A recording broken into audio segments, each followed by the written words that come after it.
And Republican candidates are banking on support from women to help them secure their seats on the Hill.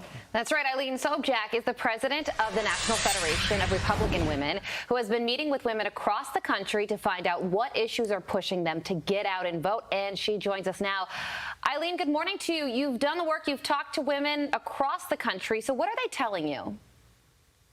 Well, the women, our army of 65,000 women nationwide, we're actively out there knocking on doors, we're making phone calls, and these last several weeks, what we are finding is that voters, and women in particular, care about inflation.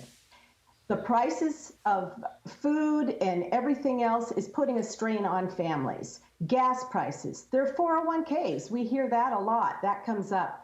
They've been wiped out. Crime and what the future is going to look like for their children with this march to socialism by the left. All of this tells us that the left is just really out of touch with the women today, because we're out there on the trail, we're talking with real people, and this is what we're telling us. I really think the Democrats have made a strategic error in counting on Roe v. Wade to propel them to victory in the midterms. Yeah, what are women telling you about their emphasis on the abortion issue? Because if you hear Democrats explain it, it is number 1, 2, and 3. That's all people are talking about.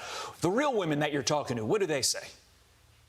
They're talking, like I said, they're talking about those kitchen table issues. That is what is concerning them. Also, the mama bears out there, you know, that are concerned about their children and their grandchildren's education. And like I said, their investments. They are really concerned about their families and the situation that this inflation has had on them and the entire economy. That's what's important to them. You know, Eileen, earlier this month, there was that New York Times Siena College poll that showed a 32-point swing among independent women towards the GOP. Do you think that poll was accurate? And if so, what do you attribute that to?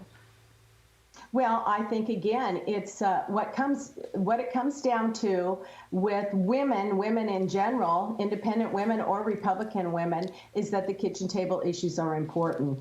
And we're seeing that as well. I mean, look at Tulsi Gabbard, a Democrat who's now stumping for Republicans all over the country. And you see other examples of that. I think we're going to see a lot of independent women that we're going to step up, and they will be voting Republican during these midterms. Just quickly, before we let you go, what are Democrat women telling you? Well, not really going to those doors very much. But, you know, I just basically what you hear on the news is they just keep they keep harping on the whole abortion issue. And like I said, I think that they've really made a strategic error, and they do not have the pulse of the women of America. Right. Understood. All right. Eileen Sobjack, thanks so very much. Thank you so Appreciate much. it. Keep us posted.